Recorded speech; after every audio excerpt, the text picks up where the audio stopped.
Teaching Christian Basics, Lesson 4, an overview of the Holy Scripture. The unit has done a nice thing by giving us this periodic table of the Bible. Take a look at this thing. This is all the 66 books of the Bible laid out for us so we can see what they are, what kind of literature, where they belong, and so forth. Now we notice that first that, again, there are 66 books of the Bible, 39 in the Old Testament and 27 in the New Testament. You see that on the top, Old Testament, bottom, New Testament. There are, the Old Testament was written by the prophets. The New Testament was written by the apostles.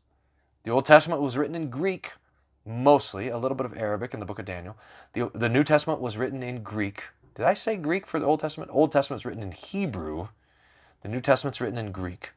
And you can see the colors on this picture here are different colors based on the genre. So you have, just to look at the Old Testament for a little bit, the Old Testament, the first few books there are green.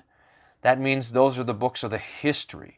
And you'll notice that the books, just as you look at the box there, the books are numbered according to their number, and then at the bottom number, that tells you the number of chapters.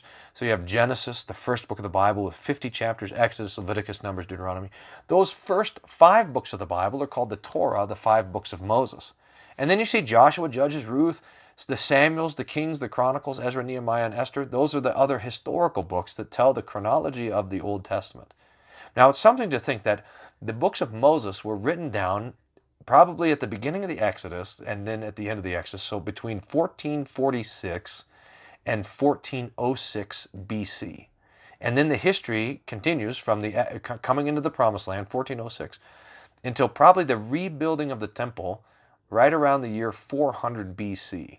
So you have about 1,000 years of history that's covered in those Old Testament historical books. And then you have about 400 years of lost history in between the Old Testament and the New Testament. So that's the range of the history books there in the Old Testament. Now you'll notice that the next collection of books are blue. Those are called the wisdom books or the writings, sometimes just called the Psalms, but they're not just the Psalms. You have Job, Psalms, Proverbs, Ecclesiastes, and Song of Solomon, and then Lamentations, the poem of Jeremiah, is included in the writings or the wisdom books. And then you have the purplish color. Those are the prophets. And you have the 4 major prophets, Isaiah, Jeremiah, Ezekiel, and Daniel. And then you have the 12 minor prophets from Hosea to Malachi. Now, it's important to note that the minor prophets are not minor in importance. They're just minor in length.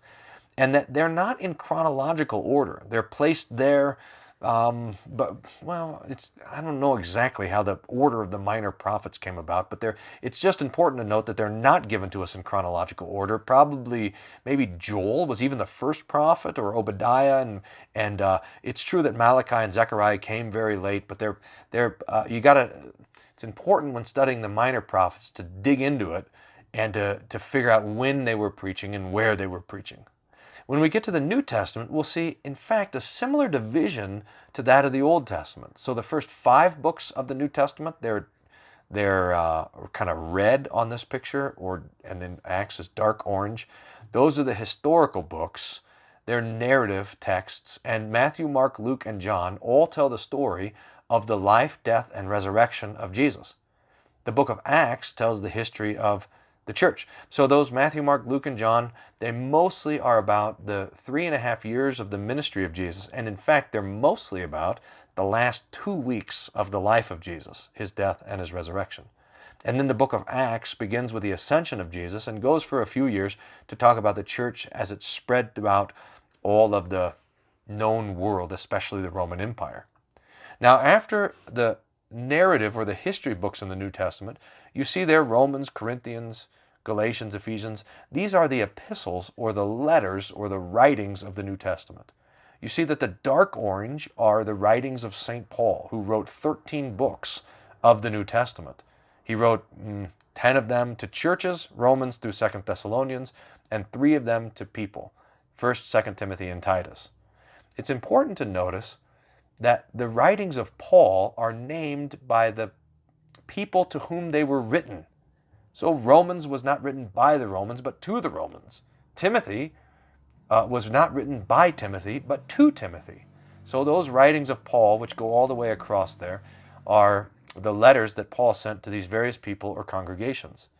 If you go down to the next line of Philemon, that's also a letter of Paul. You go to the next line, you see the light yellow, Hebrews, James, 1st and 2nd Peter, 1st, 2nd, 3rd John, and Jude. Those are sometimes called the general epistles or the Catholic epistles.